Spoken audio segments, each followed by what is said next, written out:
They were alone, trapped in the ice-covered waters of Antarctica's treacherous seas. Frozen, as one man put it, like an almond in the middle of a chocolate bar. The year was 1915, and the Imperial Transantarctic Expedition had ground to a halt. 28 men fought unceasingly to save their ship from the onslaught of the ice. The outside world had no idea of their predicament as they drifted helplessly towards uncharted waters. With civilization over 1,000 miles away, only static crackling could be heard through their radio headset. Confronted with the approach of the Antarctic winter and the coldest climate on Earth, they were about to be pushed to the limits of human endurance.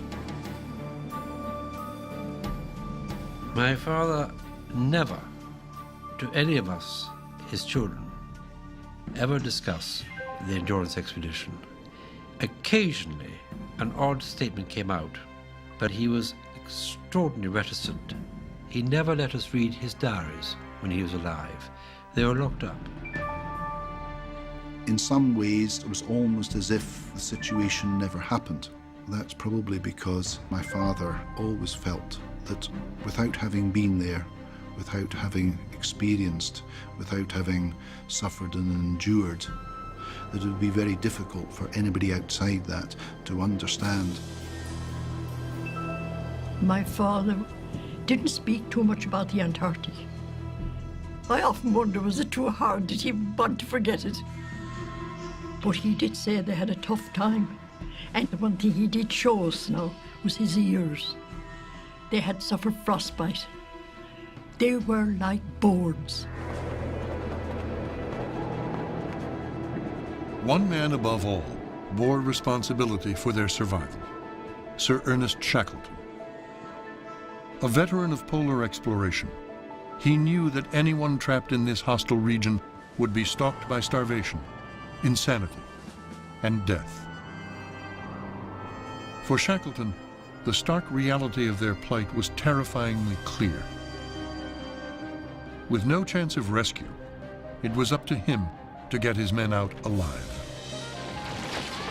Their struggle would become legend, a testament to the human spirit, and an epic adventure of a heroic age.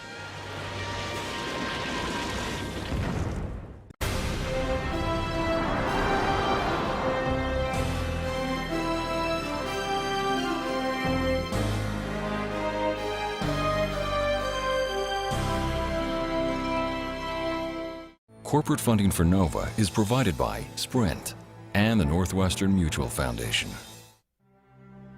Additional funding is provided by the Park Foundation, dedicated to education and quality television.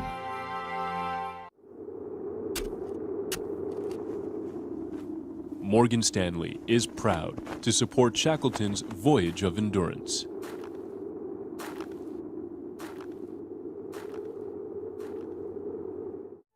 And by the Corporation for Public Broadcasting, and by contributions to your PBS station from viewers like you. Thank you.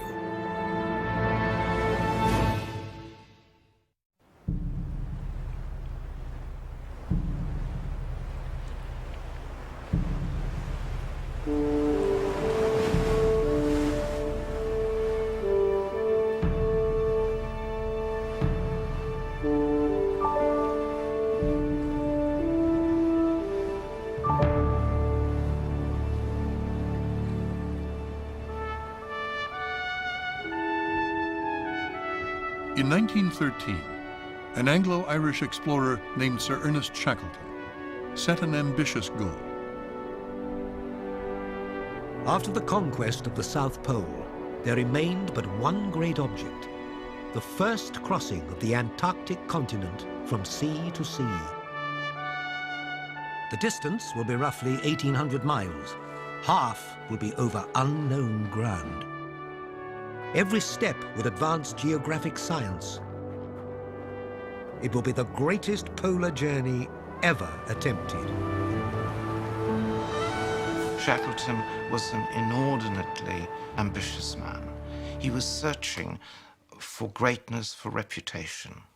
And it just so happened that polar exploration offered him the opportunity. He had a huge amount of energy. He was full of enterprise. He was very good-natured. And anybody who ever met him saw that this was someone who was going to get on with people, and he was going to get on with what he wanted to do in life. Shackleton left boarding school at age 16 and joined the Navy to sail around the world. But he was soon drawn to the glory of exploration as he accompanied Robert Scott on his attempt to reach the South Pole in 1902. Like beasts of burden, they man-hauled supplies, but failed to bring enough to ward off cold, starvation, and scurvy. Over 400 miles from the pole, they were forced to give up. At 28, Shackleton's ravaged face betrayed the suffering he had endured. Scott dismissed him as our invalid and sent him home to England. It was a devastating indictment, but not one shared by the public, which idolized these men as heroes. 6 years later, Shackleton launched his own assault on the pole with Siberian ponies. Only 97 miles from the prize, he made the agonizing decision to turn back, rather than risk the lives of his men. While praising Shackleton for lifting the veil from Antarctica, Norwegian explorer Roald Amundsen noted, "If Shackleton had been equipped in dogs, and above all, skis, and understood their use, well then the South Pole would have been a closed chapter." 2 years later, Amundsen claimed the pole for Norway. Undaunted, Shackleton applied his ambition to the crossing of the continent. Shackleton was the most charming, persistent beggar you have ever met. And he had a wonderful way of being able to get money for his expeditions. His outgoing, open approach to things disarmed people. I'm not saying disarmed them of their money, but people took an instant liking to him. Born into the middle class, Shackleton's marriage to the affluent Emily Dorman helped him court patrons. With gifts and loans, he purchased a ship and christened her the Endurance, after his family motto, "By endurance we conquer." As war threatened Europe, Shackleton offered his ship and service to the British Navy, which declined, convinced the fighting would be over in months. Left alone to raise their 3 children, Emily wrote, "I think fairy tales are to be blamed for half the misery in the world. I never let my children read, and they were married and lived happily ever after."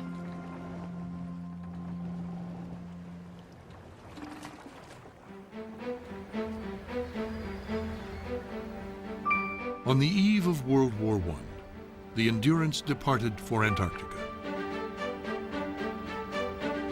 On board were 69 excited sled dogs and a 28-man crew of seamen, scientists, adventurers, and escapists. For Shackleton, personality mattered more than a man's experience with ice and snow. My grandfather met Ernest Shackleton by replying to an advertisement that was in the personal columns of the Times that read, "Men wanted for hazardous journey, small wages, bitter cold, long months of complete darkness, constant danger, safe return doubtful, honor and recognition in case of success, Ernest Shackleton." And such an advertisement had been absolute catnip to my grandfather, Colonel Ord Lees. He couldn't resist it. My grandfather, Chippy McNish, saw an advertisement in the paper and he said he might not return. So he went and seen about it and got it. Around 5,000 men applied. Shackleton's sheer willpower and personal magnetism made him an irresistible leader. This has got to do with some force of character, some flame that burns within a man. You can't learn it, you can't develop it. It's something you radiate. He had this. From England, the Endurance crossed the Atlantic to Buenos Aires, then headed towards Antarctica. Within days, she entered the notoriously stormy waters of the Southern Ocean. Expedition photographer Frank Hurley, who had previously filmed in the region, described the Endurance's passage through the winds known as the Roaring Forties. For a week, he has flung magnificent power at our starboard quarter, but beyond an occasional monster leaping aboard to flood our decks, we have ambled buoyantly south, flung from side to side.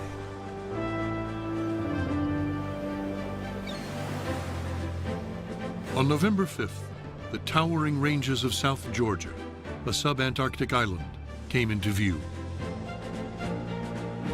The Endurance dropped anchor in Grytviken, a dingy whaling station surrounded by snow-capped mountains. It was the peak of the whaling season, and 300 men worked the station, stripping blubber off the carcasses. When Shackleton arrived at Grytviken, whale catchers were coming in with their catches, and they're saying there's a lot of ice around, and this appeared to them to be a reasonable bad year for ice. This was a bit of a warning to him, and they were prepared to wait a little bit for the ice to open up. The days in South Georgia passed pleasantly as the men roamed the island, discovering its magnificent wildlife and scenery. Frank Hurley enlisted help to haul equipment up a nearby mountain to photograph the Endurance at harbor. He was, according to one man, a warrior with his camera who'd do anything to get a picture. Shackleton spent time with local whalers, learning about Antarctica's ice-ridden Weddell Sea, infamous for crushing ships. By the end of December, he hoped to reach Vassal Bay, a landing point that gave him the shortest route across Antarctica. From here, he would sledge inland with 5 men and dog teams in a desperate race to reach the other side before the polar winter arrived. If you want to try and cross the whole of the inland plateau, which is bigger than China, you only have a very short period of time when human beings can travel between November and March to get from A to B if you're going to survive. If you overstayed or you set out too early, you'd almost certainly be killed by the cold. With the southern summer warming South Georgia and war engulfing Europe, Shackleton grew desperate to depart. He could only pray the ice would not impede them. I have here a letter which my father wrote to his father, dated from South Georgia on the 2nd of December 1914. It says, "Dear old Dad, just a line before we sail. This is the last port before the south. We have had a very good time so far, and I think we shall do well. I hope to be home again within 19 months, and if I can manage it, go straight to the front. What a glorious age we live in." As South Georgia disappeared, Alexander Macklin, the ship's doctor, observed, "We had now cut ourselves adrift from civilization and were making our way off the map. We met several large bergs drifting majestically north. And in contrast to their absolute whiteness, the sea had a dark, black look." But Shackleton watched with alarm. As they encountered stream ice, he ordered the sails taken in and proceeded cautiously under steam.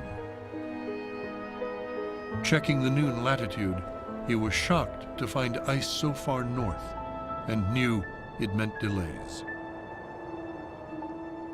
Ord Lees, a captain in the military, described their enemy. This then is the pack, a sight worth coming so far to see. And even as I write, the book is constantly being jerked from under my pen as the ship takes the shock of charging each slab, and we go along, scrunch, scrunch, through the pack. To go through those large blocks of ice in a wooden ship is a pretty horrendous experience. It feels as if the boat is being hammered by heavy objects, and the noise is severe. You think the boat is really being punished. You need to know what sort of bang was an alarming one and what was just a normal one, because a lot of ships who behave wrongly in that sort of pack ice go down terribly quickly. To battle the ice, the Endurance was sheathed in greenheart, one of the toughest woods available. Shackleton tried to avoid direct hits, scanning the horizon for patches of open water. He shouted orders to the captain, Frank Worsley, who in turn directed the man at the wheel. In contrast to Shackleton's caution, Macklin noticed Worsley specialized in ramming, and I have a sneaking suspicion that he often went out of his way to find a nice piece of floe which he could drive at full speed and cut in two. He loved to feel the shock, the riding up, and the sensations as the ice gave, and we drove through. For weeks, the Endurance fought her way through the ice-locked sea, consuming her precious supply of coal. Finally, Ord Lees observed, Dame Fortune, Sir Ernest's old and constant friend, again favored us, for a rift appeared southward, and we passed through. On New Year's Eve, Frank Hurley's diary reflected the hopefulness that had settled over the ship. About midnight, we crossed the Antarctic Circle, with a glorious sunset reflecting in placid waters, and so entered geographic Antarctica with the dawn of the new year. Below him stood Shackleton, relieved to see open waters. He knew the Endurance could forge ahead, with 24 hours of summer daylight to guide her. The run southward in blue water, with the miles falling away behind us, was a joyful experience after the long struggle through the ice lanes. 9 days later, the Endurance drew near to the coast of Antarctica, a solid wall of ice with cliffs reaching over 100 feet. Macklin was amazed. It was an awe-inspiring sight, and radiating from its surface, an intense cold could be felt. By January 18th, Shackleton was only a day's sail from his landing point at Vassal Bay. Once again, he was confronted by the pack. With the promise of open water just beyond its grip, Shackleton decided to enter. Slowly, he realized this was a more dangerous type of ice. The soft, snowy floes began to harden around the ship like concrete. Unable to push through without drastically depleting their fuel, Shackleton made a fateful decision. They would stand still and wait. The next day, Frank Wild, Shackleton's second-in-command, described their predicament. We were so firmly enclosed by the pack that no movement was possible. And from the masthead, not a sign of open water could be seen. Shackleton was, of course, disappointed, but optimistic about being able to get free. With land 30 miles to the south, Shackleton considered walking over the frozen ocean. to launch his Antarctic crossing. But summer was halfway over, and time was against him. Because just trying to cross 20 miles of loose sea ice with full sledges could take a month. And when he got over that sea ice, he'd be starting a vastly formidable journey in a bad state. But he did know that if he just stayed on the ship, they might get back out and have a good chance of continuing. Confident in the man they called the boss, the crew patiently waited, hopeful that a change in wind would soon shatter the pack's grip.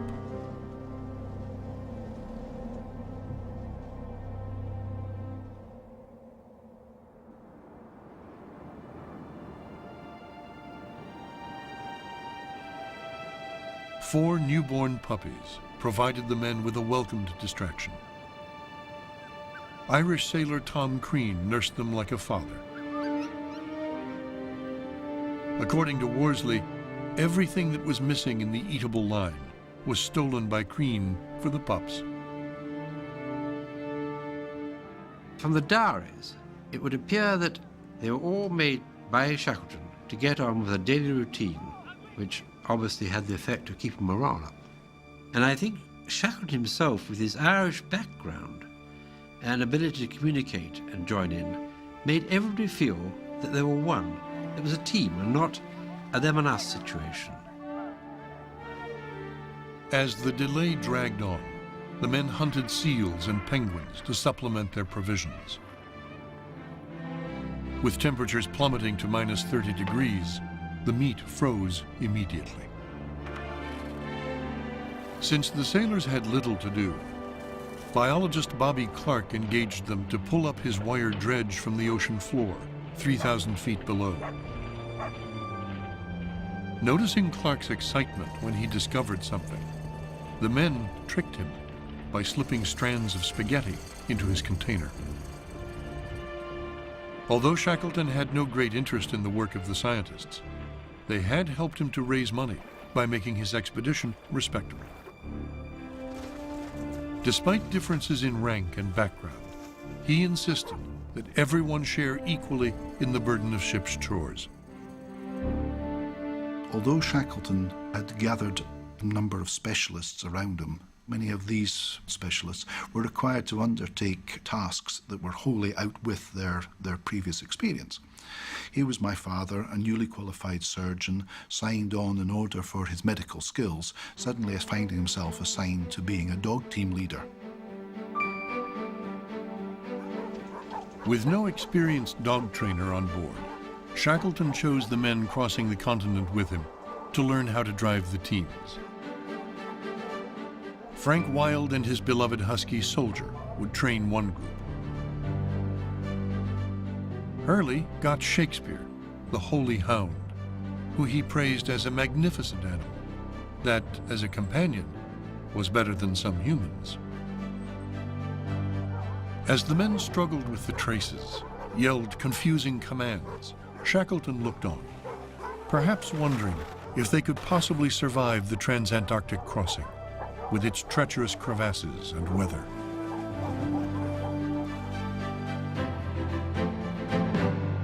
He asked Ord Lees to try out the motorized tractor. Brought to pull supplies across the continent, it had never been tested in below-zero temperatures. Ironically, it was easier to pull it than drive it. Increasingly anxious about their plight, Ord Lees, with his military background, begged Shackleton to let him manage their limited food supplies. You know, he was the only serving officer, and here were these, as he saw it, a bunch of amateurs, sailing down to the Antarctic, consuming the stores as though they had no care in the world. And he made his views known on the way down. And then later on, seeing this profligate crew, he made it his business to kind of squirrel away food, just in case. Now, of course, if you're a soldier, you do have a feeling about life and death, and you have a worst-case principle of management. The lives of your men depend on an officer thinking these things in advance. Shackleton came from a wholly different school. He was one of the greatest optimists living, observed Ord Lees in his diary. But, he later noted, optimism so often raises false hopes, causes disappointment. On Valentine's Day, open water appeared 600 yards ahead of the ship. With no dynamite to blast their way through, Shackleton ordered everyone out with saws and picks to carve a channel through the pack. Frank Hurley captured their struggle on film. For 48 hours, they worked unceasingly. But as fast as they broke the ice, the pool of open water surrounding the ship froze over. The Endurance couldn't batter her way through. From the deck, Shackleton surveyed the 400 yards of ice, 10 feet thick, still blocking the ship, and accepted defeat. Macklin recalled, Shackleton at this time showed one of his sparks of real greatness. He did not rage at all, or show outwardly the slightest sign of disappointment. He told us simply and calmly that we must winter in the pack, explained its dangers and possibilities, never lost his optimism. He realized at that moment he was not going to be able to cross the continent. So, although in his heart of hearts he knew the game was up, nonetheless he had the quality of leadership. He could hide his feelings and thoughts from his companions, and he presented to them the mask that he wanted to present, and nobody grasped what was going on, because at that point he had to keep their morale up, and that involved keeping up the pretense that the expedition could go on, because there is nothing that can crush a man as to see his dreams crumble to the dust. In May, the sun sank below the horizon, and the long Antarctic winter began. Shackleton was haunted by the knowledge that men on earlier expeditions had been driven mad by months of perpetual darkness. Worried that disheveled appearances were a sign of low morale, he insisted that everyone crop their hair. McNeish, the carpenter, observed, "We look the lot of convicts, and we are not much short of that life at present, but still hoping to get back to civilization someday." As the harsh weather descended, the men settled into their winterized quarters, nicknamed the Ritz. Leonard Hussey, the meteorologist, amused the men with his banjo. Hurley gave weekly lantern shows, flickering images of past travels across a makeshift screen. Saturday evenings ended with the weekly toast to our wives and sweethearts, followed quickly by the chorus, "May they never meet." On Sundays, the gang listened to records on a hand-cranked gramophone. Among the recordings was Sir Ernest's account of his last attempt to reach the South Pole in 1909. We retraced our steps over crevasses, through soft snow, encountering blizzards, till eventually on the 1st of March we arrived at winter quarters. Ord Lees reflected, "We seem to be a wonderfully happy family, but I think Sir Ernest is the real secret of our unanimity. Considering our divergent aims and difference of station, it is surprising how few differences of opinion occur." Nonetheless, friction lurked beneath the surface. The costume parties and musical evenings prompted McNeish to complain, "We have never had a religious service, with plenty of filthy remarks, as there are few who can speak of anything else." Ord Lees, in turn, found the carpenter to be a perfect pig. I sit at the same table as McNeish because I thought a little unrefined company would be good training for hut life. But McNeish is a tough proposition. First, he sucks his teeth loudly, then he produces a match and proceeds to perform various dental operations.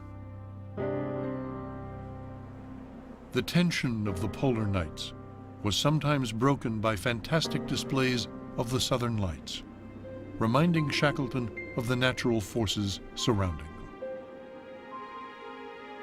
We seem to be drifting helplessly in a strange world of unreality. It is reassuring to feel the ship beneath one's feet. Since her entrapment, the Endurance had drifted with the pack over 600 miles through uncharted waters. Worsley carefully checked the altitude of the stars to plot their meandering course towards the north. On June 8th, McNeish confided in his diary, "We have drifted 12 miles nearer home, and the Lord be thanked for that much, as I am about sick of the whole thing." Imprisoned by the ice, their fate lay in the hands of the winds and currents. The drift of the pack ice varies with the strength of the wind. When the wind's blowing strong, the ice is moving rapidly to the north. Of course, when the wind is blowing strong, that's usually when you have a blizzard. But at least you knew at this time, when the wind was strong and to the north, that the ice was moving rapidly to the north and eventually will take you out of this. As winter receded, Worsley described how the darkness gave way to twilight. Every day, we see the glowing colours painted by the sun. Every day they last a little longer and stretch a little further.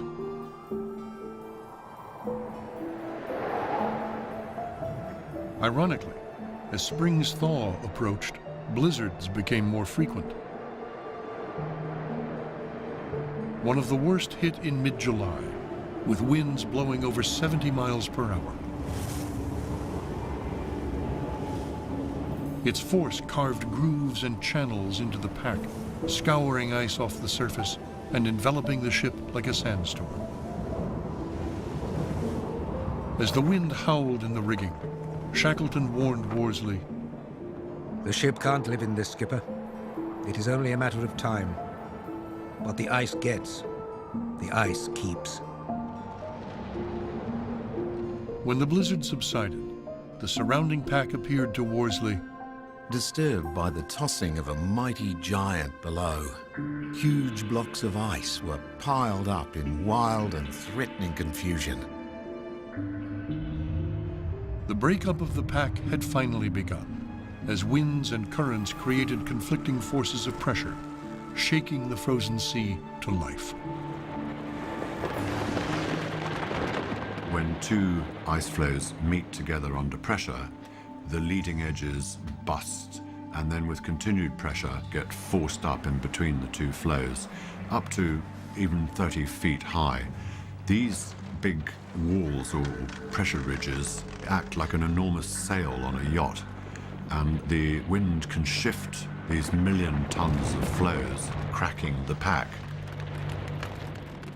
According to Worsley, the noise was like an enormous train with squeaky axles, and underfoot the moans and groans of damned souls in torment. They were lying in their bunks, listening to this noise day and night, and not only just listening to it, it was getting worse and worse because the pressure was building up from storms from all around parts of the Weddell Sea, pushing these ridges and pushing against the Endurance, and parts of the boat were actually starting to come apart. Some of the rigging was falling on deck. She would get jolts and thunders.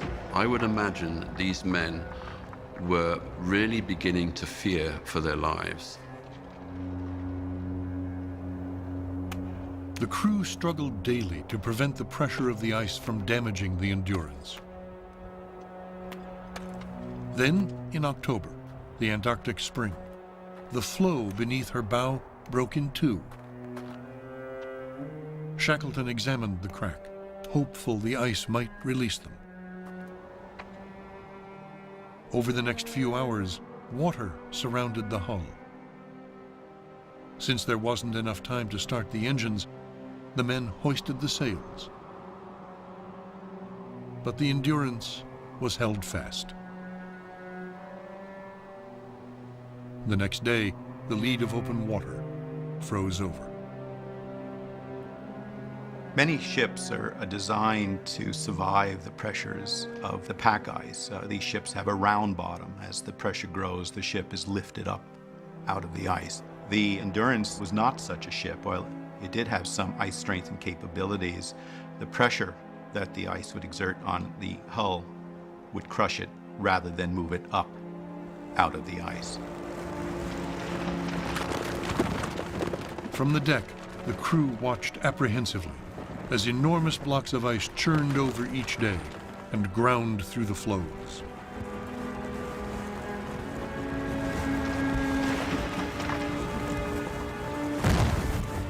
Seaman Walter Howe recalled the assault on the Endurance in a radio interview 40 years later. Well, the ice got her under the starboard quarter and lifted her bodily, as it were, and threw her forward, and then she listed very heavily to port. And the timbers began to crack and groan. It was there like heavy fireworks and blasting of guns. As Shackleton surveyed the damage, he appeared astonishingly calm. His determined optimism defied the impending sense of doom. To the outside, he presented the appearance of complete self-control, indifference, almost casualness. And this was very calculated because at every turn, his great trouble, his enemy, was not the ice, but it was his own people, in the sense it was their morale. That was the foe. He had to prevent their morale from crumbling. Throughout the night, McNeish, the carpenter, struggled to repair the broken ship. As water poured in, Ord Lees helped man the pumps. We were just able to keep pace with the leakage. Down aft, one could hear the ominous sound of the inrushing water. Our little ship was hopelessly crushed and helpless among the engulfing ice. At 9 p.m., Shackleton ordered the lifeboats lowered to the floe. Seaman Walter Howe remembered the moment.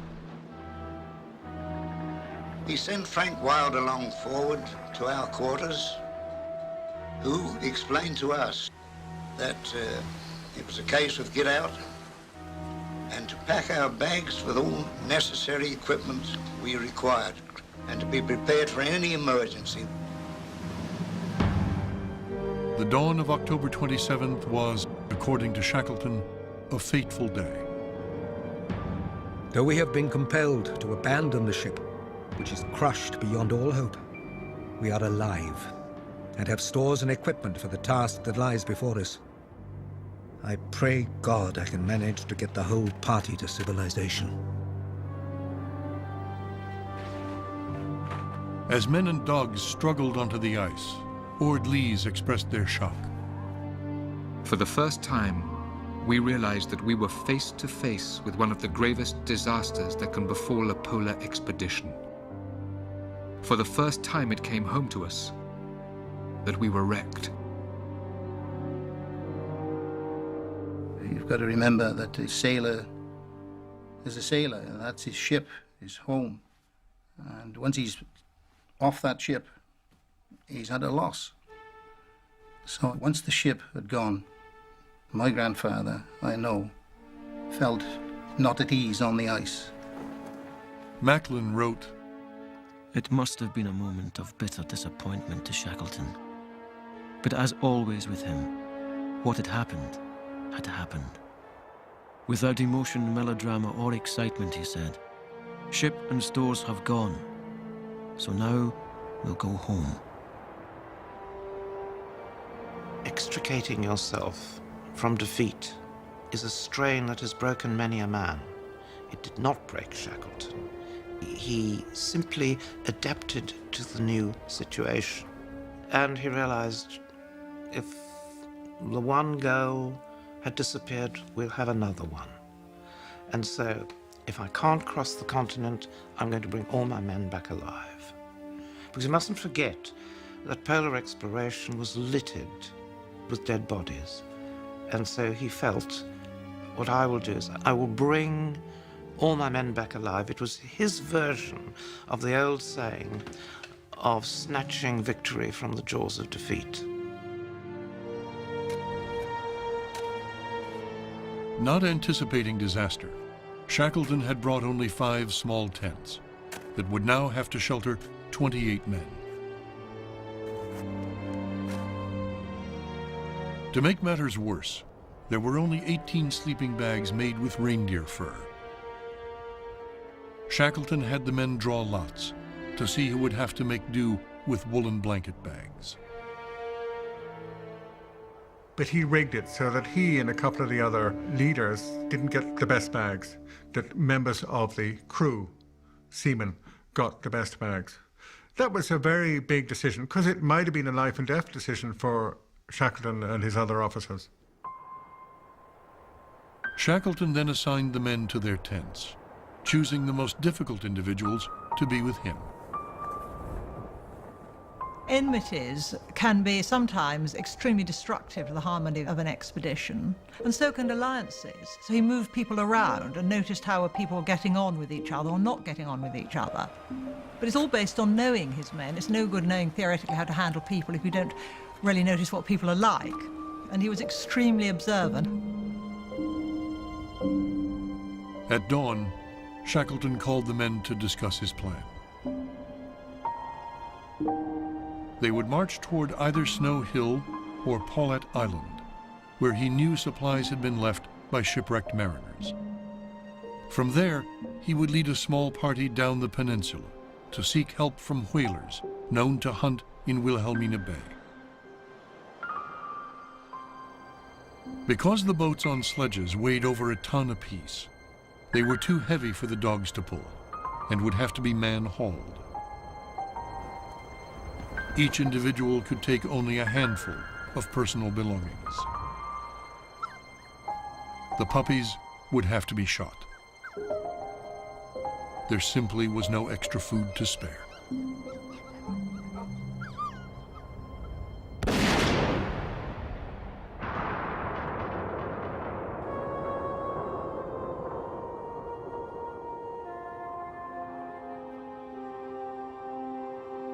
The next day, 15 men, harnessed like dogs at the traces, strained to pull the lifeboats. As the summer temperature climbed to 25 degrees, they sank into the soft snow. Soaked by sweat, racked by thirst, it was killing work. After 48 hours of excruciating effort, they had covered less than 2 miles.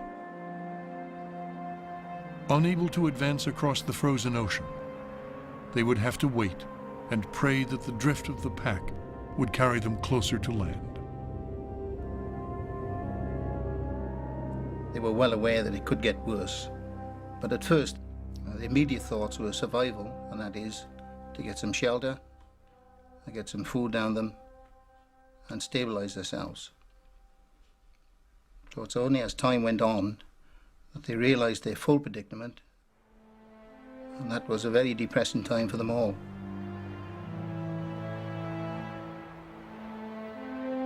The men searched for an ice floe that would be safe from the pressure and dubbed it Ocean Camp. They would have to prepare to live on the ice. A small group returned to the sinking Endurance to salvage wood and rigging. McNeish, the carpenter, wanted to build a smaller boat from the wreckage, but was overruled by Shackleton. Frank Hurley proposed sawing through the deck to salvage stores from the flooded hold. It was risky work, but Shackleton agreed. Then Hurley risked his life to rescue his treasured negatives. Now, when he rescued all those things from the ship, Shackleton appeared on the scene, and Shackleton wasn't at all happy about that, going down in the waters to rescue all these things. But without all that, there would have been no film of the Shackleton expedition.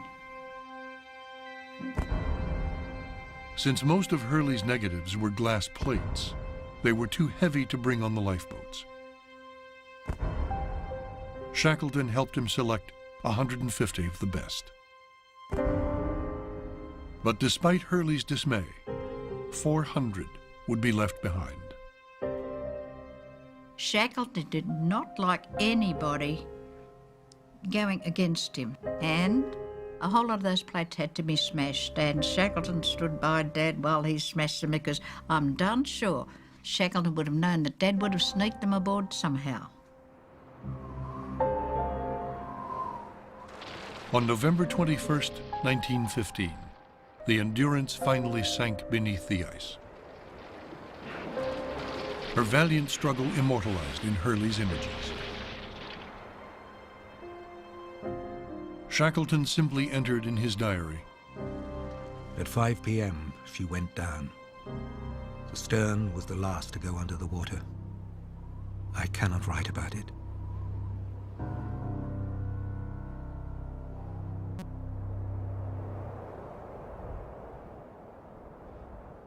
After 2 months adrift on the ice, morale was crumbling. Shackleton decided to make a second attempt to march towards land.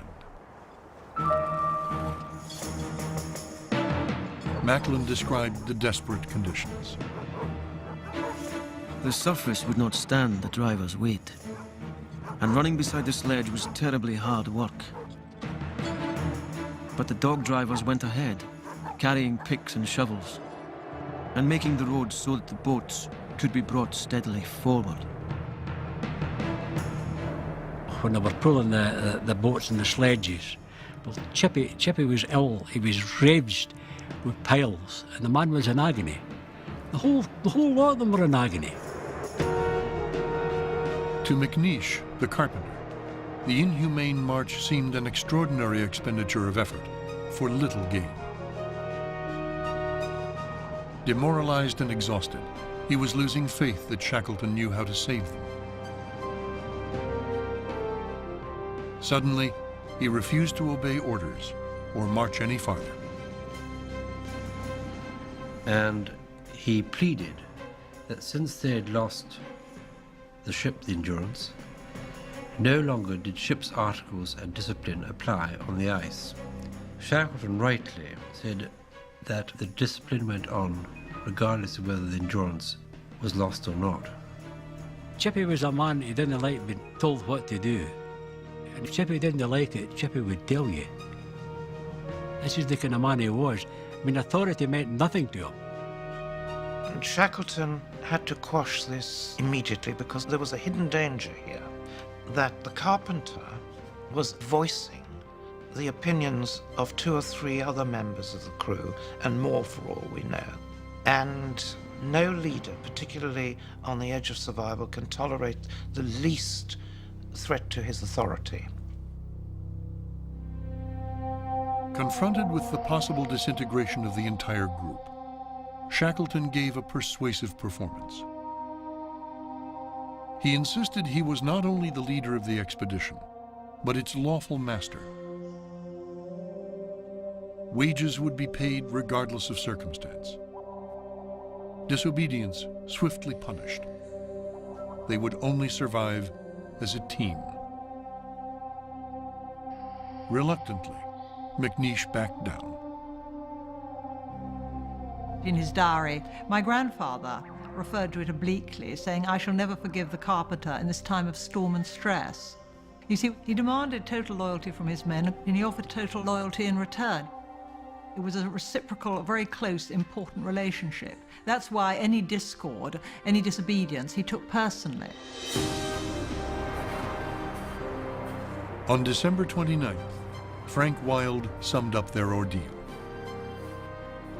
After 7 days of the hardest imaginable labor, we were stopped by ice so terribly broken and pressed up that it was impossible to proceed any further. The total result of this killing work was an advance of 7.5 miles. Ironically, Worsley's navigational readings showed that the drift of the pack had carried the men further away from land than when they had started. But for Shackleton, the march had served a vital purpose.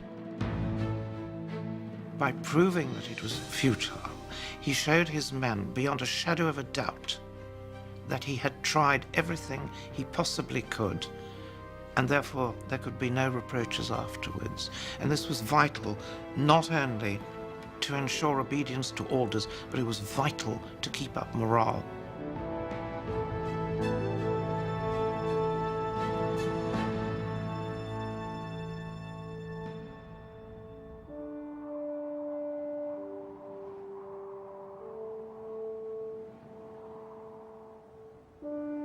On New Year's Eve, Hurley captured the regret that hung over the cluster of tents, named Patience Camp.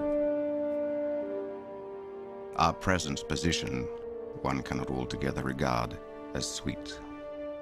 Drifting about on an ice floe, 189 miles from nearest known land.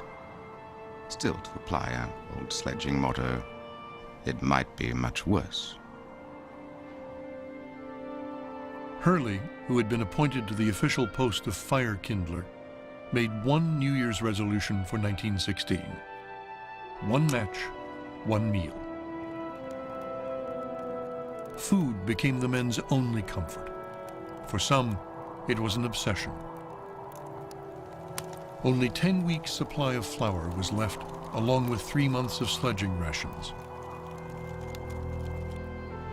To bolster their dwindling food supply, Shackleton ordered seals and penguins to be hunted daily. Anticipating their eventual migration, Ord-Lees urged Shackleton to stockpile meat for the approaching winter. He refused. My grandfather thought, as a military man, that it was important to have supplies, and the famous statement that the army marches on its stomach, that seemed to him to be elementary, and I think he regarded it as Shackleton was a PR man, as far as my grandfather was concerned, raised the cash. But there was a shallowness about Shackleton that my grandfather would have found difficult to handle. If you start stockpiling food, it would mean that there was disaster ahead, and they were having to prepare for some awful eventuality. And Shackleton realized this would have produced mental strain, which probably would have led to insanity. And faced between starvation and insanity, Shackleton chose starvation as the lesser evil. Rather than stockpile food, Shackleton ordered the dogs shot. They consumed a seal a day, whereas 28 men could feed off one animal for a week. The teams were no longer needed. Sledging towards land was impossible. Frank Wilde recalled, "This duty fell upon me and was the worst job I ever had in my life. I have known men I would rather shoot than the worst of dogs." Hurley found it a sad, unfortunate necessity. Hail to thee, old Shakespeare. I shall ever remember thee, fearless, faithful, and diligent. When the killing was over, Macklin grieved. I cut them up and dressed some of them for eating. Poor wretches. They'd no idea what they were in for, and drove gaily up to the scene of their execution. As the days dragged on, Shackleton scribbled in his diary, "Please God, we will soon get ashore."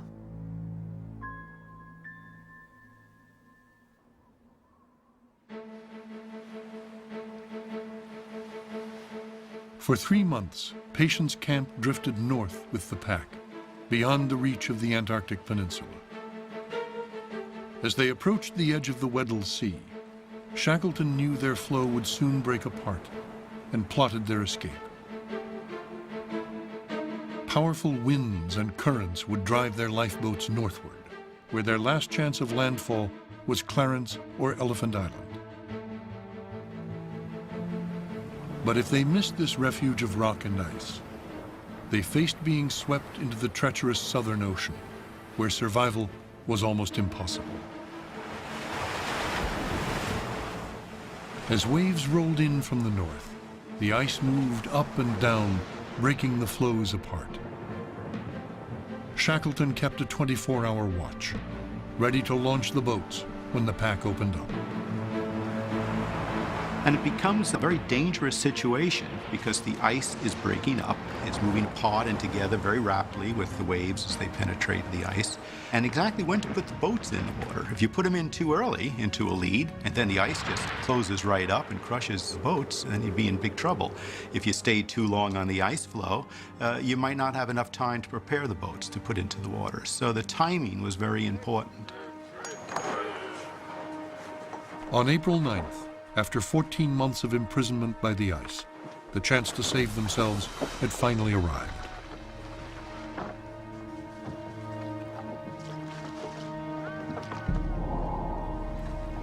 But first, they would have to escape the grip of the pack.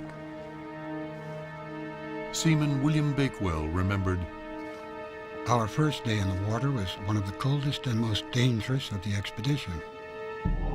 It was a hard race to keep our boats in the open leads. We had many narrow escapes from being crushed."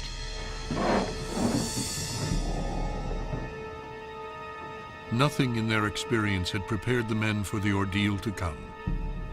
First of all, for months and months on end, these men had been on the ice, had been virtually landlubbers.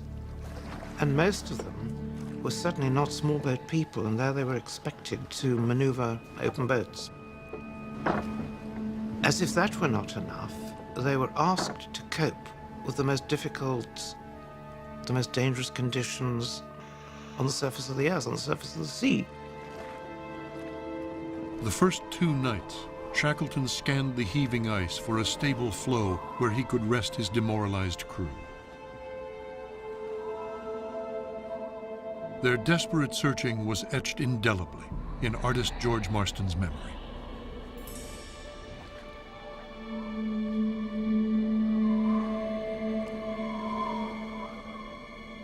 Relief was fleeting. The men laid awake to the sounds of the ice cracking under the tents and killer whales circling in the darkness.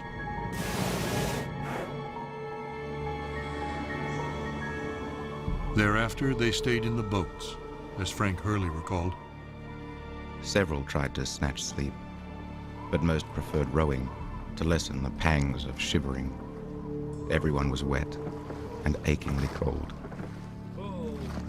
At the end of the period on the oars, your hands had to be actually chipped off the oars. It's very hard to imagine when you get down into a boat after being rowing, your hands are blocks of ice. A constant, gnawing hunger took hold as the meager rations dwindled.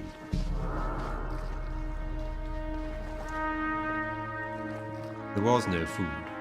They had 1 ship's biscuit a day, which, as my father said, we looked at for breakfast, we sucked it for lunch, and we ate it for dinner. Thirst was a problem. And I think it was during that boat journey that they chewed leather in order to keep their saliva going. On the 4th day of the journey, Frank Worsley was at last able to determine their position. The boats were 30 miles east of Patience Camp. Treacherous currents were dragging them into the open ocean. Shackleton faced an agonizing decision: to retreat to the possible shelter of the peninsula or defy the currents in a risky bid for Elephant Island. Shackleton doubted the men could hold out much longer. Ernest Shackleton knew that a man can be deprived of 2 out of the 3 essentials, the essentials being food, water, and sleep, but not all 3. After that, he will not last very long. Shackleton thought, most of the men were now looking seriously worn and strained. Their lips were cracked, and their eyes and eyelids showed red in their salt-encrusted faces. I decided to run for Elephant Island. As night fell, they seemed no closer to land. Shackleton sensed several men slipping away. In the momentary light, I could see the ghostly faces. I doubted if all the men would survive the night.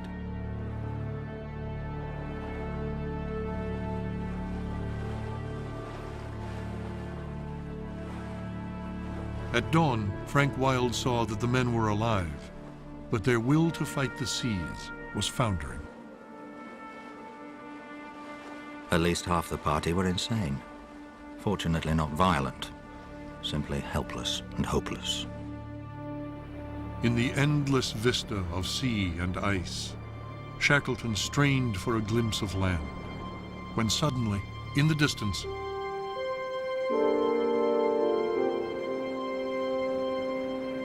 Elephant Island showed cold and severe in the full daylight. Worsley had been sleepless at the helm for over 80 hours. Now he steered the little fleet resolutely toward the mist-bound island. Finally, on the 7th day at sea, the 3 boats plunged into the surging waters of the island. Worsley searched the coast for a safe landing place. All this time, we were coasting along beneath towering rocky cliffs and sheer glacial faces, which offered not the slightest possibility of landing anywhere. At 9:30 a.m., we spied a narrow rocky beach at the base of some very high crags and cliffs and made for it. Shackleton urged them on as the boats were swept into shore. Then, the men set foot on land for the first time in 16 months. Hurley captured the long-awaited moment with his pocket camera.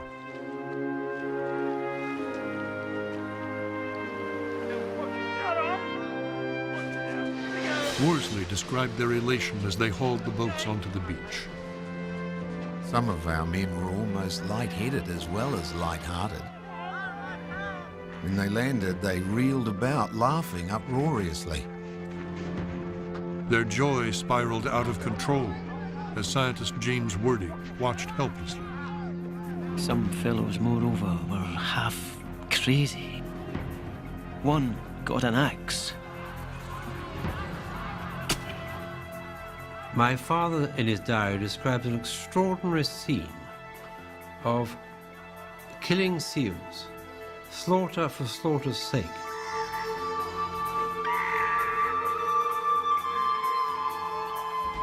A behavior which, in many cases, can be described merely as insane.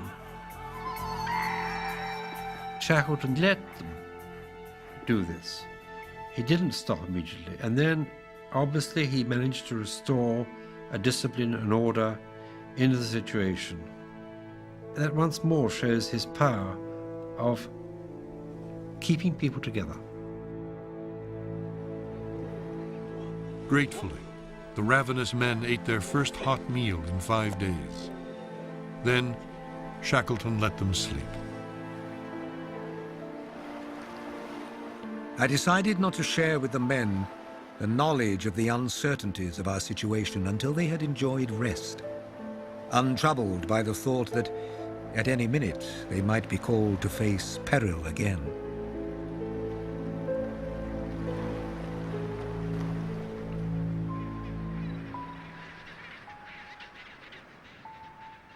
Now, when Shackleton and his men landed on Elephant Island, they'd come to another crisis.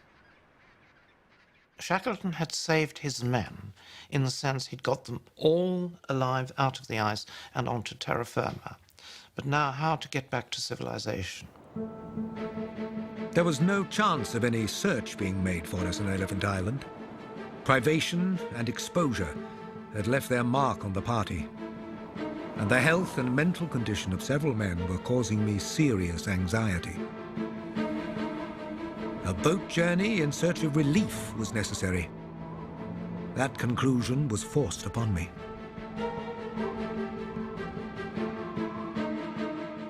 Elephant Island was far from any shipping route. The nearest outpost of civilization was near the tip of South America, 400 miles from Elephant Island. But the prevailing winds and currents would prevent the boat from getting there. Shackleton's audacious new plan was to sail 800 miles northeast to South Georgia, where the voyage of the Endurance began. Now, Shackleton realized that there were very few people who could survive an open boat journey of that length, because several men just about survived the short journey from the ice. There was no other choice. Faced with survival here, some lost the will to live. Their bodies were blighted by frostbite and open sores. None were fit for such a voyage.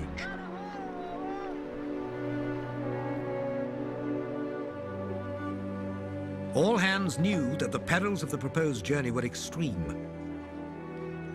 I called the men together, explained my plan, and asked for volunteers. Many came forward at once. Captain Frank Worsley, who had cut his teeth navigating small boats in storm-tossed waters. Second Officer Tom Crean, a tough veteran of 2 polar expeditions. Able seaman Tim McCarthy proved his mettle on the boat journey to Elephant Island. A troublesome bully on land, John Vincent appeared indestructible at sea. Mutineer Chippy McNeish was also an unlikely choice, plagued by rheumatism. But Shackleton counted on the rebellious carpenter to make the largest boat seaworthy for their voyage. The most important man on board ship is not the captain or the navigator, it's the shipwright, because he's the man who keeps her afloat and makes her able to stand the fury of the ocean. He was one of the very few people alive, probably, who could have prepared her for the strains and buffeting of an oceanic voyage. With ingenuity and scavenged parts, McNeish raised her sides, covered her with a canvas deck, and filled the seams with Marston's oil paints and seal's blood.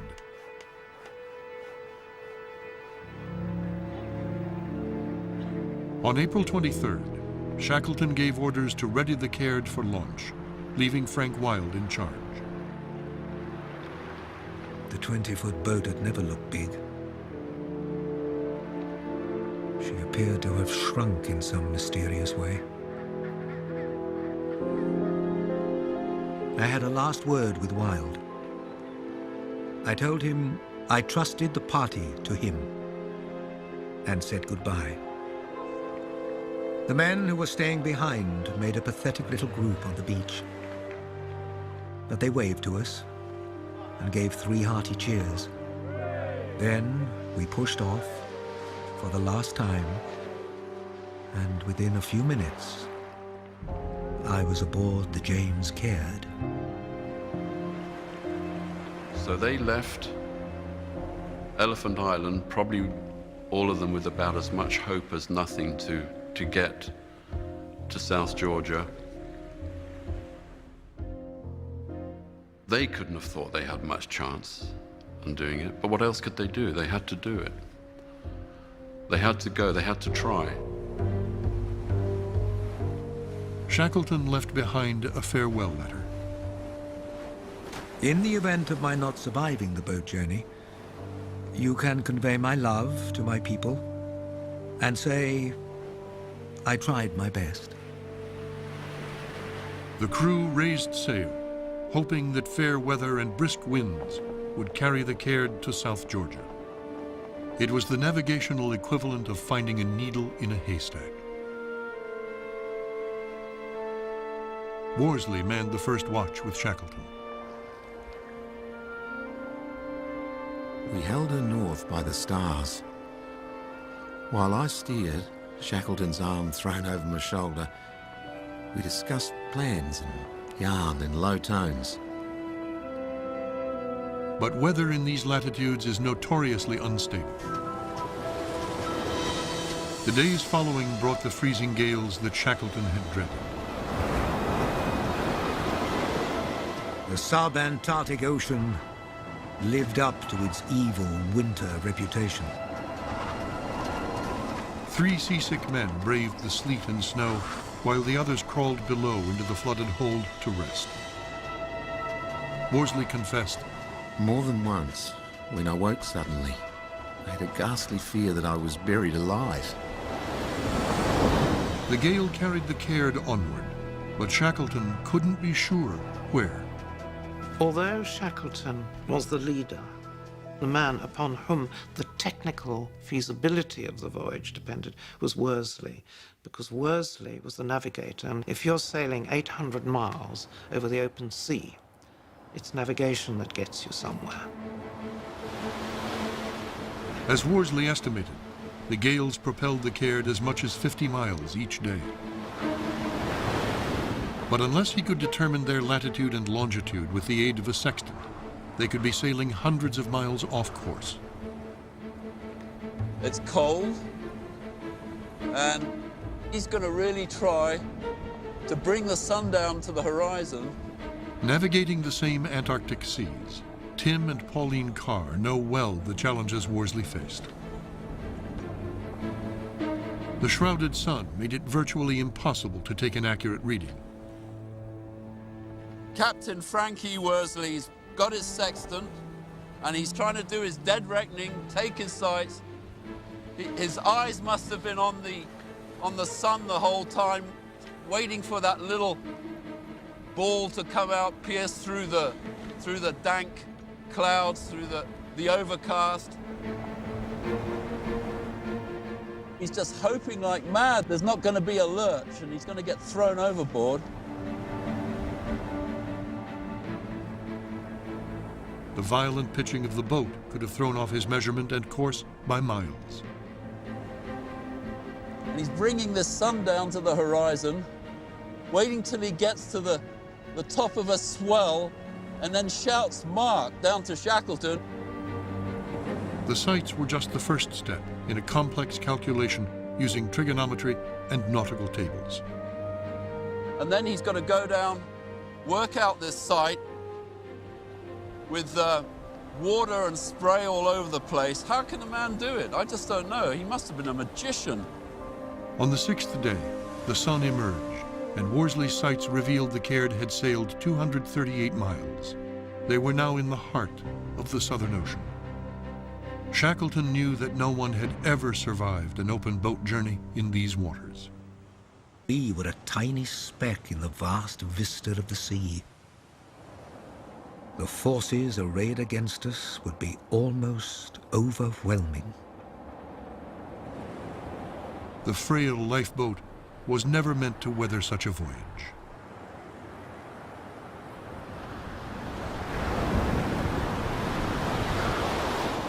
As the Caird plunged into yet another gale, Worsley marveled at the crew's resilience. When I relieved McCarthy at the helm, the seas pouring down our necks, I felt like swearing. He informed me with a cheerful grin, "It's a fine day, sir." Tim McCarthy was wonderfully optimistic and was a key member. Shackleton wrote about how important a person he was in that boat journey. He didn't have skills as a navigator, but he kept their spirits up. Shackleton shared a special bond with Officer Tom Crean. They were pals as well as workmates. And I suppose they were a good team. They clicked, in other words, the two of them. Shackleton would later recall, one of the memories that comes to me from those days is of Crean singing at the tiller. He always sang while he was steering, and nobody ever discovered what the song was. He had a poor voice, only the words of everything. He had a very poor voice.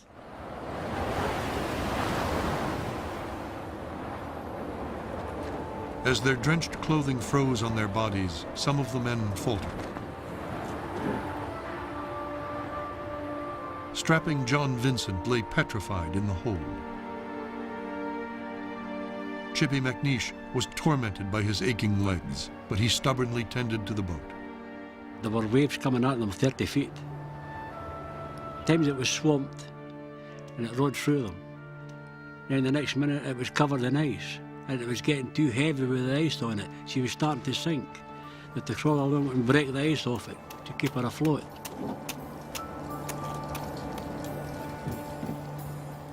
It must have been horrendous. They must have been terrified. As the storm raged, Shackleton watched over each man with obsessive care.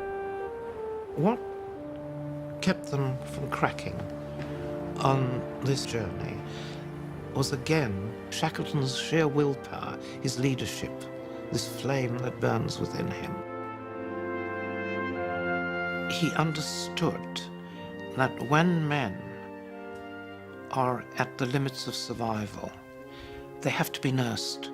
He noticed that if any man was particularly unable to cope, and he ordered hot milk not just for him but for everyone, so this man would not, as he put it, have doubts about himself. And the next minute he was a martinet driving his men on, always adapting to circumstances.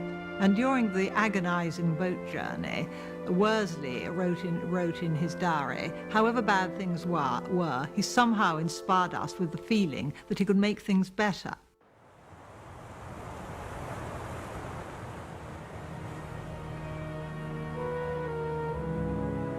The gales relented on the 11th day.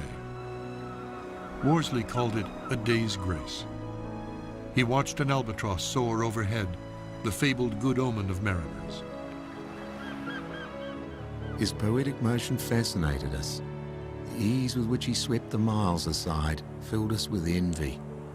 He could have made our whole journey in 10 hours. Worsley's sights revealed that they had sailed 496 miles. Now, precision was everything. He adjusted the course for South Georgia. If he erred by just half a degree, the Caird would miss the island and sail into the limitless South Atlantic. The albatross flew alongside the Caird, seeming to speed their passage. The next day, the boat covered a record distance of 96 miles. If Worsley was right, they could be just 2 days from South Georgia.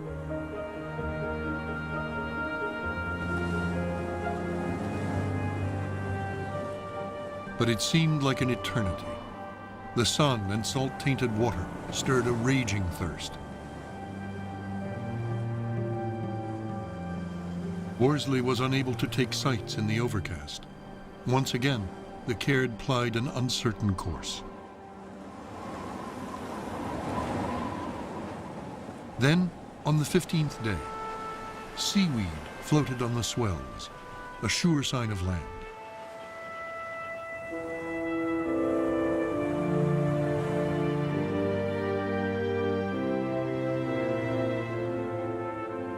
With hushed expectation, the men scanned the seas ahead. Then, half an hour past noon, McCarthy raised the cheerful cry, "Land ho!" The thoughts uppermost were, we've done it. They had accomplished what many regard as the greatest small boat journey in the world. 800 miles across the stormiest seas on Earth in a 22-foot vessel. It was a colossal achievement. When they saw the black peaks of South Georgia, huge relief and happiness, but the story was not quite over yet. The winds suddenly rose. In their hour of triumph, safety slipped from their grasp. The boat was caught in the fury of hurricane-force winds. Shackleton despaired of ever reaching land. The chance of surviving the night, with the driving gale and the implacable sea forcing us onto the lee shore, seemed small. I think most of us had a feeling that the end was very near. And this is where Worsley came into his own, because he understood the way a sailing ship worked. And so he performed a miracle there. Somehow he clawed his way offshore. Worsley hauled the Caird away from the rocky coast to sit out the gale. By morning, the seas calmed, and Shackleton ordered the boat into shore.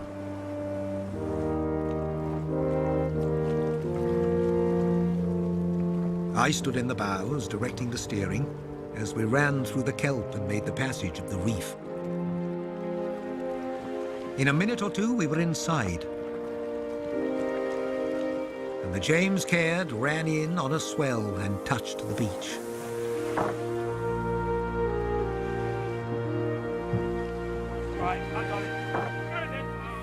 What got the James Caird to South Georgia was a combination of luck and skill. The skill was Worsley's, this brilliant navigator, this wonderful small boat handler. But there is always the element of luck. And this is where we come to the great imponderable. Shackleton was a lucky man. He was lucky.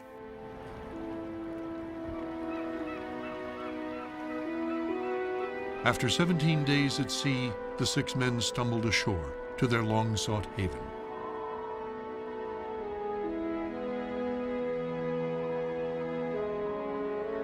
Relieved to be on solid ground, MacNeish hobbled up the slope behind the cove. The boss and skipper went away for a walk, and I went on top of the hill and had a lay on the grass. And it put me in mind of old times at home, sitting on the hillside, looking down at the sea.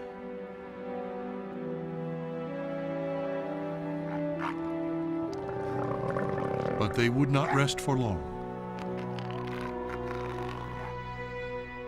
The Caird had landed on the wrong side of South Georgia. The whaling stations were on the opposite coast. By sea, Worsley reckoned it to be 150 miles. With the men weak and the Caird battered, it was unthinkable. There was only one alternative: to traverse the island to the closest inhabited station. Shackleton knew the risks only too well. We had a very scanty knowledge of the conditions of the interior. No man had ever penetrated a mile from the coast of South Georgia, and the whalers, I knew, regarded the country as inaccessible. The mountains and glaciers of the interior would not be mapped or photographed until years later.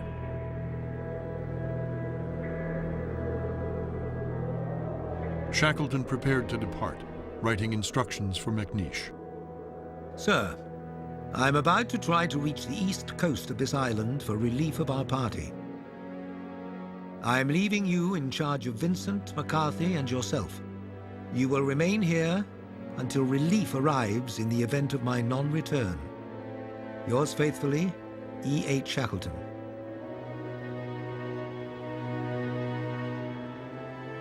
But for 10 days, storms made the journey impossible. As Worsley observed, for Shackleton, the man of action, waiting was unbearable. Meantime, the strain of waiting and anxiety for his men was telling on him. He was then nearer to depression than I'd ever known him. He said to me, "I'll never take another expedition, Skipper." The fate of the men on Elephant Island weighed heavily on his mind. Over on Elephant Island, 22 men were waiting for the relief that we alone could secure for them. Their plight was worse than ours. We must push on somehow. On a narrow spit of land they called Cape Wild, Shackleton's men recorded their sufferings in their diaries. Life here without a hut and equipment is almost beyond endurance. Such an inhospitable coast I have never beheld. I think I spent this morning the most unhappy hour of my life. All attempts seemed so hopeless. So passes another goddamn rotten day. Men sat and cursed this island. I am convinced they would starve or freeze if left to their own resources on this island. The men who remained on Elephant Island, they had to wait. Waiting's always harder than acting. And this is where Frank Wilde came into his own. Wilde was a rather melancholy character because he had failings, he drank, he never quite made it ashore. But he was perfectly suited to holding the men together on Elephant Island. He was used to following orders. And his orders were to keep the men alive. Exposed to the ravages of wind and sea, their prospects on this barren shore were grim. But Wilde refused to allow the men to surrender to despair.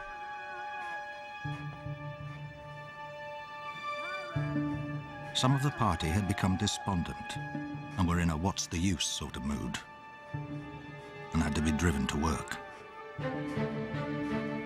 None too gently either. The treeless island offered no natural shelter. So Wilde mustered the crew to build one. With bleeding, frost-bitten hands, they cobbled a ramshackle hut from the 2 lifeboats and scraps of canvas. The men crowded into these quarters, barely 10 by 19 feet. The frozen ground was coated with penguin guano, and the smoking fire burned their eyes, but it shielded them from the elements. Each day, Wilde planned a strict regimen of duties to occupy their days. He was aware of the vital importance of a routine. Previous expeditions in the last century, there'd been alcoholism and suicide and insanity.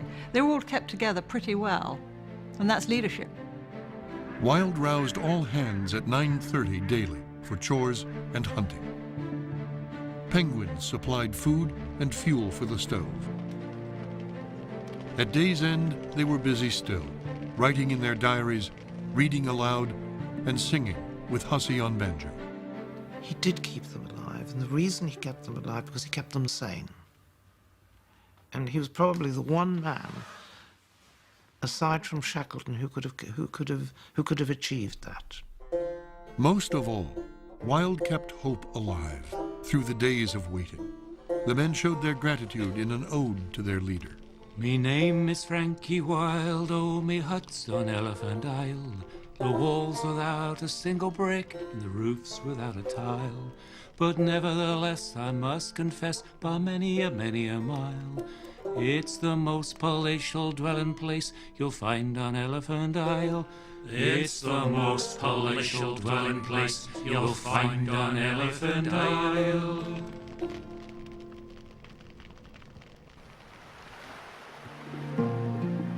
Nearly a month had passed since the Caird left Elephant Island. As the polar winter approached, pack ice encircled the island. Wilde knew that a rescue ship could never break through. Still, every day, he ordered his men to pack up and stow. Get your things ready, boys. The boss may come today.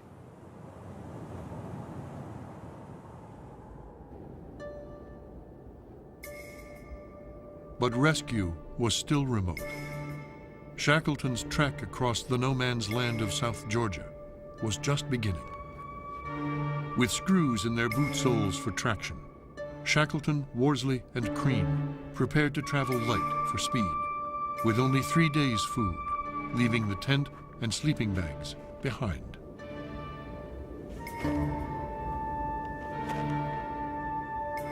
The crossing of South Georgia posed almost insuperable difficulties. They didn't have the proper equipment, their clothes were threadbare. But worse than that, they'd been cooped up on this boat for a fortnight, so that they were anything but fit there. Their limbs weren't even working properly. It was almost like astronauts coming back to Earth. To find their way, they had only a compass and a map of the island, showing nothing more than an outline of the coast. By dawn, the 3 men reached high ground, and Shackleton glimpsed the interior for the first time. It was an unnerving sight. The interior was tremendously broken. High peaks, impassable cliffs, steep snow slopes, and sharply descending glaciers were prominent features in all directions. The sheer, icy crags in their path rose to nearly 4,000 feet. For 3 weak, malnourished men, it was as daunting as Everest. I can't even begin to feel how it would be for them with just the bare minimum gear that they had. Here we are, fully equipped with everything, and I still get scared. Among the few permanent residents of South Georgia, Tim and Pauline Carr have followed in Shackleton's footsteps. Well, one of the big problems was that their screws that McNeish had put into the soles of their boots had all but worn out. They had to go down this very steep slope by cutting steps, and all they had between them was a ship's carpenter's adze. They get a little bit of an edge in there, foot on there, and then a foot in there. And these were tired men. They didn't want to mess around doing that, but it was the only way down.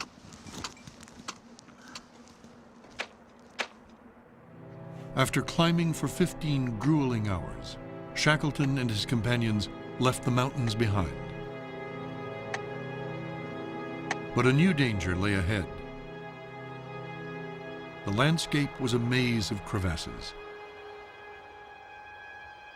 One misstep could send them plunging to their deaths. Shackleton, Crean and Worsley, they immediately saw that they had some crevasses to negotiate, and therefore they would be something like this, 50 feet deep. If one of them fell in one of these crevasses, they probably would have jeopardized their whole crossing. For protection, all they had was a length of fraying rope from the cairn. They would have had to have roped up before crossing these glaciers.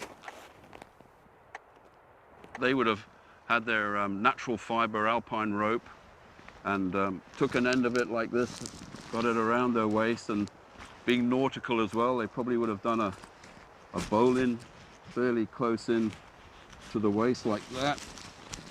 Dependable knot, and then if they had have fallen, they'd just take right up like that, and probably would have been pulled out by the other two, but sore arms and sore chest in the bargain, I think.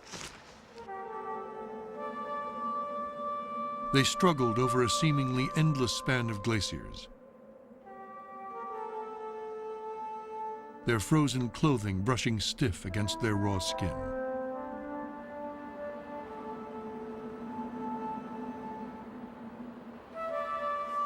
The exhausted men marched for 26 hours straight. When Shackleton allowed them to rest, Worsley and Crean fell instantly asleep. It will be disastrous if we all slumbered together, for sleep under such conditions merges into death. After 5 minutes, I shook them into consciousness, told them that they had slept for half an hour, and gave the word for a fresh start. The weary men continued to climb. Shackleton guessed they might be just 5 miles from Stromness whaling station. When he thought he heard the morning whistle, they all strained to listen. We watched the chronometer for 7 o'clock, when the whalers will be summoned to work. Right to the minute the steam whistle came to us, borne clearly on the wind across miles of rock and snow. Visited here at the home of the station manager to celebrate his coming adventure. Now, the manager answered the door and stared at the 3 haggard strangers, clad in rags and grimed with soot, and asked, "Who are you?" Don't you know me? My name is Shackleton. 17 months had passed since Shackleton and his men vanished into the Antarctic.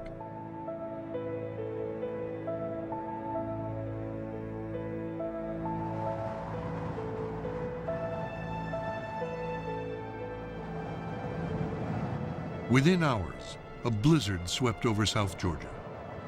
Shackleton's legendary luck had been on their side. Now he hoped it would hold. When Shackleton reached safety at Stromness, he still had 3 men waiting for him on the other side of the island. Next priority, well, the immediate priority was to save them. That was no problem. They got a whaler, fetched them. But then he was obsessed, if that's the word, preoccupied with saving the men left behind on Elephant Island, and he would not rest until he had saved them. All of Stromness mobilized for the rescue mission. The station manager offered a ship and volunteers for the crew. Shackleton, Worsley, and Crean departed South Georgia, bound for Elephant Island.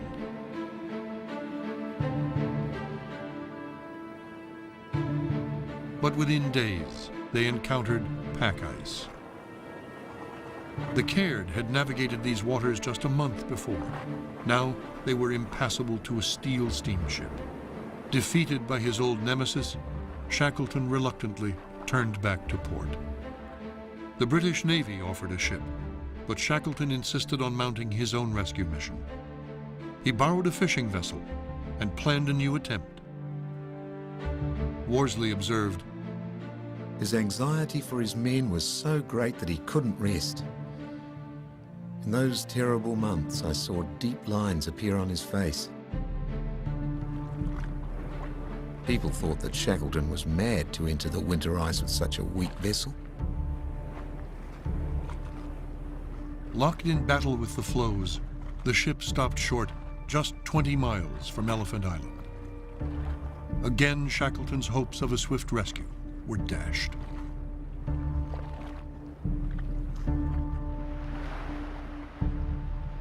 It could be months before the winter pack ice retreated, but for Wild and his men, time was running out.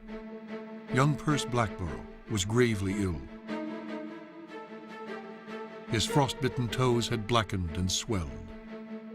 To save Blackborough's life, Dr. Alexander Macklin and Surgeon James McElroy were compelled to take action. They had no option but to operate in the crowded squalor of the hut. Well, my grandfather was quite ill, gangrene on his toes. They needed to come off straight away. They found some chloroform, very little. They thought they didn't have any. They were going to operate without it at first, but they did find some in one of the packing cases. And they raised the temperature of inside the boat, and they proceeded to take my grandfather's toes off. The poor beggar never flinched. Blackborough's crewmates fared little better. All were severely malnourished, and one man had suffered a heart attack. Wilde fought to rally their flagging hopes. Well, boys, patience for another week. The relief ship can't get through the pack. He is always saying that the ship will be here next week. But of course he says this just to keep up the spirits of those who are likely to become despondent. Thomas Ord Lees expressed the fears the men fought to keep at bay. His was a lonely and ridiculed voice in a band of desperate optimists. He played a part which is quite essential in any group. He was the scapegoat. He was the man everybody loved to hate. And this is most essential because it's quite important in keeping the cohesion of the group and also in keeping people's sanity. You must have somebody to hate. Ord Lees warned rightly that game was becoming scarce and urged Wilde to build up their reserves. But, like Shackleton, Wilde argued that it would destroy morale, signaling to the men that they would be stranded indefinitely. If I was there on the ice, I'd back my grandfather any old time because, you know, you don't live on morale. You know, you need food, not morale, to survive in the Antarctic for 18 months. Ord Lees' nagging pessimism became more insistent as the weeks wore on. With his men on the brink of collapse, Wilde felt compelled to act. I had to threaten to shoot him, to make him keep his tongue between his teeth. But threats couldn't disguise the grim reality that the men confided to their diaries. The few stray penguins were not enough to stave off starvation. They were forced to dig up discarded scraps of putrid meat for food. Wilde could no longer keep hope of rescue alive. By August 30th, the castaways were reduced to boiling bones for sustenance.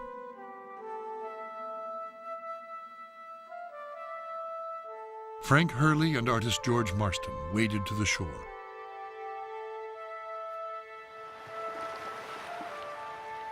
They plunged bare arms into the icy surf for a few tiny shellfish to calm their gnawing hunger. Suddenly, Hurley pointed out to sea. I called Marston's attention to a curious piece of ice on the horizon, which bore a striking resemblance to a ship. We immediately called out, "Ship-o!" Marston shouted to Wilde. "Wilde, there's a ship. Hadn't we better light a flare?" The men scrambled to the beach.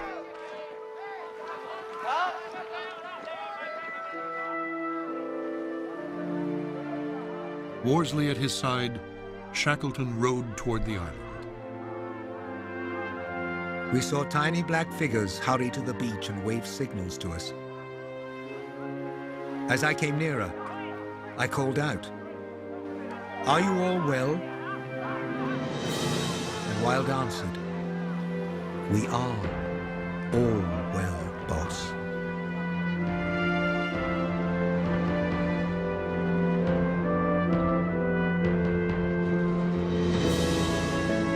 Shackleton had fulfilled his ambition to save each and every man.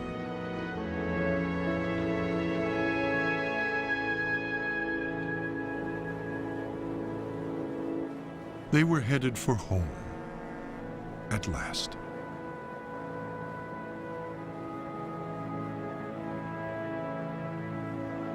Worsley remarked of their reunion,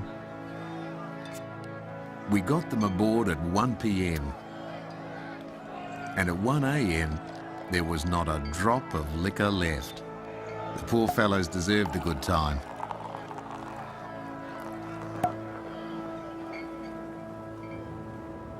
Days later, the rescue ship steamed triumphantly to port in Chile to a hero's welcome. It had been 21 months since they sailed from civilization. Shackleton cabled his wife, Emily, "I have done it. Not a life lost, and we have been through hell."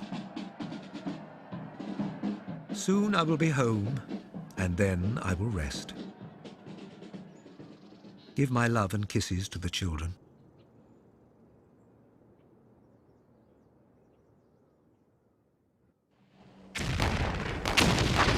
In 1916, the survivors of the Endurance returned to a Europe transformed by World War I. We were like men arisen from the dead to a world gone mad. Our minds accustomed themselves gradually to the tales of nations in arms, of deathless courage and unimagined slaughter, of a world conflict that had grown beyond all conception. It was Shackleton's misfortune that this expedition took place during the Great War, because when he got home, his achievement was overshadowed by greater events elsewhere. The death of so many people in the trenches in the war made them feel that they had been, I could have said, nearly cowards, that they avoided 2 years of the war and they were lucky to be alive. Shackleton and many of the crew rushed to enlist. Within a month of his return to England, Tim McCarthy, able seaman of the James Caird, was killed in action.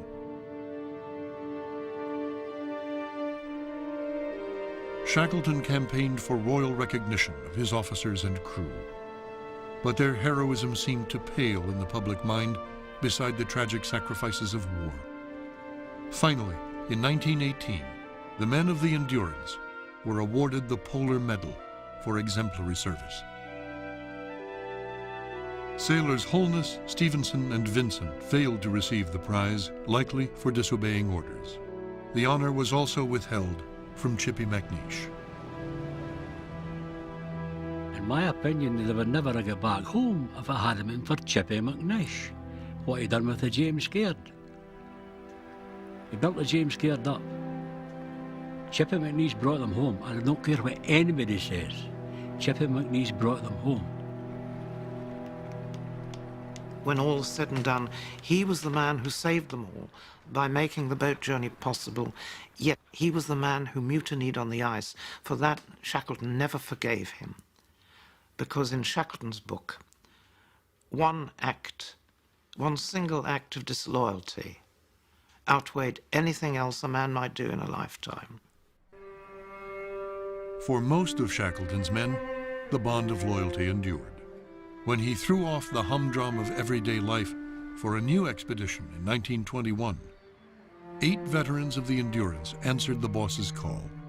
Among them, Frank Worsley, Frank Wild, and Alexander Macklin. Shackleton was bound for the Antarctic once again.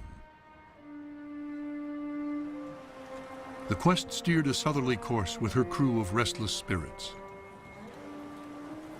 The stated aim was the circumnavigation of the Antarctic continent. But Shackleton and Wild reminisced and hatched grand schemes of someday hunting for pirate treasure. As the ship neared her destination, Shackleton grew pensive, recalling the adventures of his younger days. Anxiety has been probing deeply into me. Ah, me. The years that have gone, since in the pride of young manhood I first went forth to the fight. I grow old and tired, but must always lead on. The sighting of South Georgia conjured glimpses of past glories. Going ashore, Shackleton celebrated this homecoming with the whalers of Grytviken. In the glow of sunset, he rejoined the ship, swaying at anchor in the harbor. I find a difficulty in settling down to write. A wonderful evening. In the darkening twilight, I saw a lone star hover, gem-like, above the bay. Later, Dr. Macklin was called to his side. The ailing Shackleton had always laughed off his friend's warnings about hard times and high living. You're always wanting me to give up things. What is it I ought to give up now? Moments later, his heart failed, and he died in Macklin's arms. Shackleton was 47.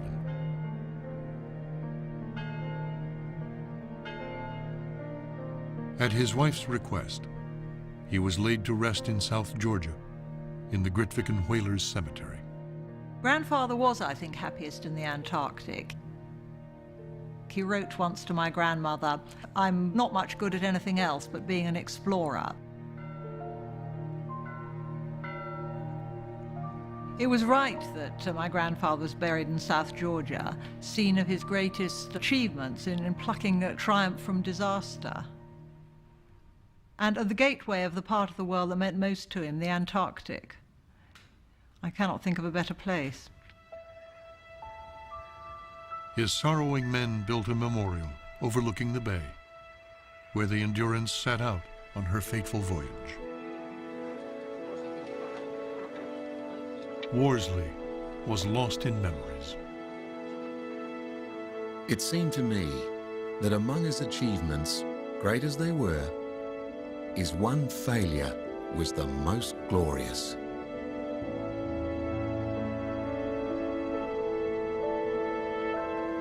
We had pierced the veneer of outside things.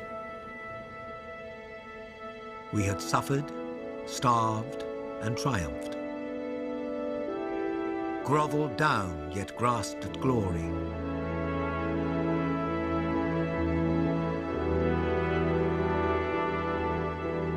Grown bigger in the bigness of the whole.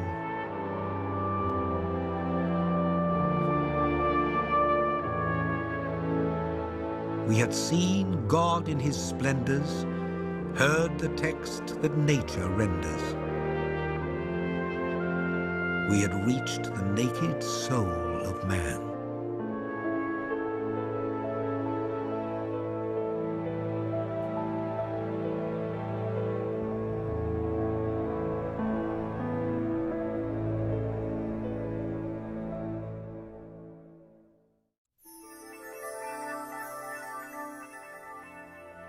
On NOVA's website, explore 360-degree panoramic images of South Georgia and its waters, and journey to places virtually unchanged in the decades since Shackleton's expedition on pbs.org or America Online keyword PBS.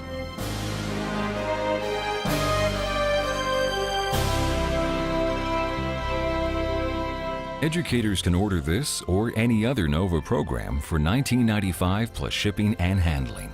Call WGBH Boston Video at 1-800-255-9424.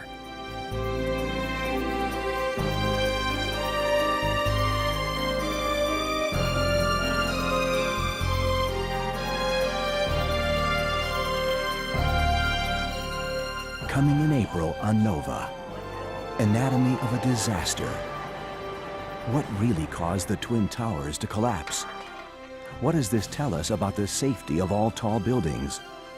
Why the towers fell?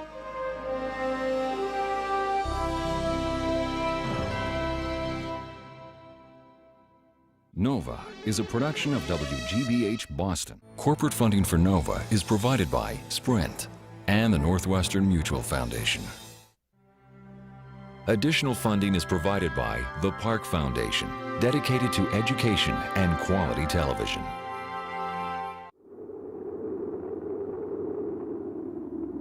Morgan Stanley is proud to support Shackleton's Voyage of Endurance.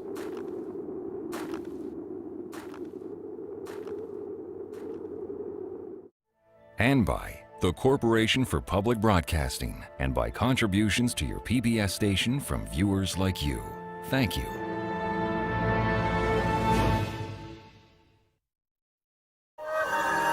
This is PBS.